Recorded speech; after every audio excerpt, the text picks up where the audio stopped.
Sir మనకు దాదాపు గతంలో 2019లో మనం పోటీ చేసినప్పుడు 7 చోట్ల దాదాపు 90,000 ఓట్లు రావడం జరిగింది. ఎంపీగా పోటీ చేసినప్పుడు 7 చోట్ల పోటీ చేస్తే అదేవిధంగా మెంబర్షిప్ అనేది దినదినం పెరుగుతూ వస్తుంది సార్. గతంలో చూసుకుంటే మనకు 10-12 వేలు ఉండే, ఇప్పుడు చూసుకున్నట్టయితే మనకు దాదాపు 40,000 పైచిలకు మెంబర్షిప్ అయింది. అదేవిధంగా ఎక్కడ పోయినా కానీ మేము పాదయాత్ర కొన్ని కాన్స్టిట్యూన్సీలలో మన వాళ్ళు చాలామంది పాదయాత్ర చేస్తున్నారు. ఏదైతే 32 నియోజకవర్గాలు మీరు నిర్ణయం తీసుకొని మాకు ఇన్ఛార్జ్గా బాధ్యతలు ఇచ్చినప్పటి నుంచి అనేక కాన్స్టిట్యున్సీలలో తిరుగుతున్నాం సార్. తిరిగినప్పుడు పబ్లిక్ ఏమంటారంటే ఈసారి మీరు ఖచ్చితంగా పోటీ చేయండి, ఎందుకంటే పవన్ కళ్యాణ్ గారి ఆదేశాలు ఎక్కడైతే ఆంధ్రప్రదేశ్లో ఆ రకంగా ప్రభుత్వానికి ఏదైతే అన్ని సమస్యల మీద పోరాటం చేస్తారో అదేవిధంగా తెలంగాణలో కూడా బలమైన వ్యక్తిగా మేము గుర్తిస్తాము, మీరు పోటీ చేస్తే మేము రిసీవ్ చేసుకోవడానికి రెడీగా ఉన్నామని అనేక చోట్ల చెప్పడం జరిగింది సార్.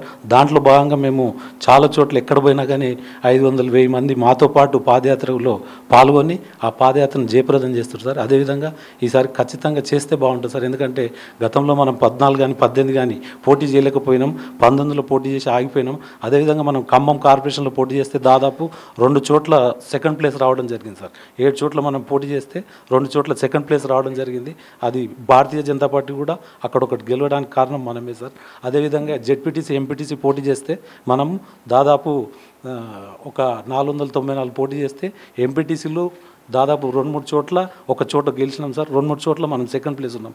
జెడ్పీటీసీ మనం పోటీ చేస్తే దాదాపు కొన్ని చోట్ల స్టేషన్ గన్పూర్ అసొంటి చోట్ల ఆదిలాబాద్ అసొంటి చోట్ల 2-3 చోట్ల సెకండ్ ప్లేస్లో ఉన్నాం సార్. మిగతా పార్టీలు దాటుకుంటూ మనం సెకండ్ ప్లేస్లో ఉన్నాం సార్. ఇవన్నీ దృష్టిలో పెట్టుకొని ఈసారి ఖచ్చితంగా పోటీ చేస్తే బాగుంటుందని నేను చెప్తున్నా సార్. ఎందుకంటే అనేక మంది ఇక్కడ పెరుగుతురు. దాదాపు మీరు అక్కడ చేస్తున్న ప్రోగ్రాం చూసుకుంటూ అదేవిధంగా ఇక్కడ కూడా అనేక సమస్యల మీద మనం ఫైట్ చేయడం జరిగింది సార్. మీరు ఆర్టీసీ కార్మికులకు మద్దతు ఇవ్వడమే, అదేవిధంగా యురేనియం తవ్వకాల గురించి ఒక రౌండ్ టేబుల్ సమావేశం పెట్టినప్పుడు అక్కడికి వెళ్ళి కూడా చాలామంది వచ్చి మన లక్ష్మణ్ గారిని అక్కడ కూడా పెద్ద ఎత్తున ఆయనతో పాటు మమ్మకమే తిరుగుతున్నారు సార్. అదేవిధంగా సంపత్ నాయక్ గారు అనేక సమస్యల మీద పోరాటం చేసినప్పుడు అట్లా మన ప్రజలు కలుస్తూ ఈ యొక్క పార్టీ సిద్ధాంతాలు నచ్చి మనం ఎటువంటి పరిస్థితుల్లో ఈసారి మనం పోటీ చేస్తే మీకు ఖచ్చితంగా బలంగా మేము నిలబడతారని ఓటర్లు ఉన్నారు, ఇటు కార్యకర్తలు కూడా ఉన్నారు సార్. ఇది ఒక్కటి దృష్టిలో పెట్టుకొని మీరు ఈసారి ఖచ్చితంగా పోటీ చేయాలని నా ఒక మనవి సార్. ప్లీజ్ అర్థం చేసుకుంటారని నేను చెప్తున్నాను సార్, నా రిక్వెస్ట్ సార్.